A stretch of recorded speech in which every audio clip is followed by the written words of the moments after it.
So at one end, we are seeing these flagship smartphones enter the market, and then you have phones like the Android One, which are particularly affordable right now. We're seeing a certain democratization of the smartphone space. So does it even make sense to buy an expensive smartphone? That's what we're trying to find out.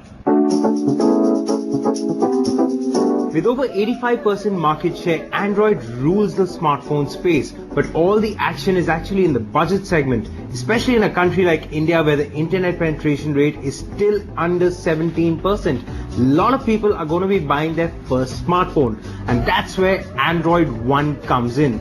This is supposed to be the smartphone for the masses.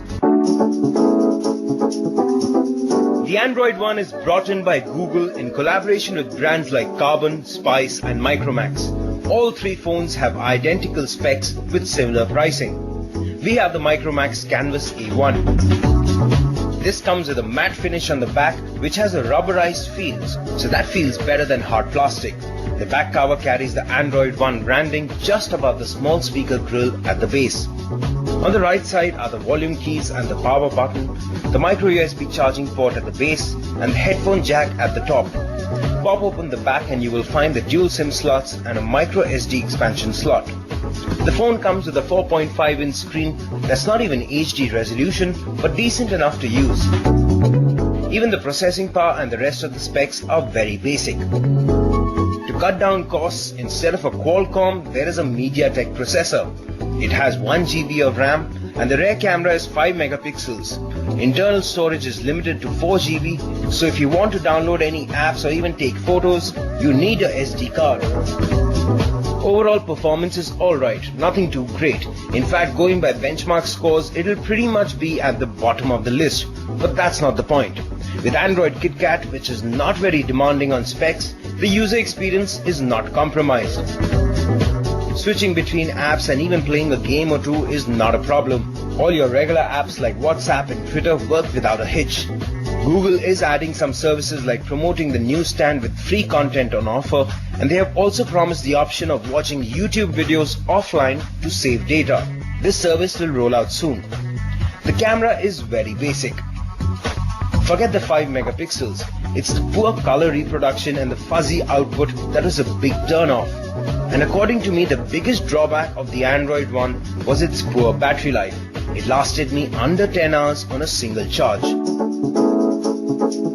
The smartphone getting so cheap, there will be no more tech barriers. If the story was all about how your milkman or your security guard or the taxi driver is carrying a cell phone, it will now shift towards how your milkman and security guard and the taxi driver are using apps like WhatsApp, Google Maps and even signing on to YouTube.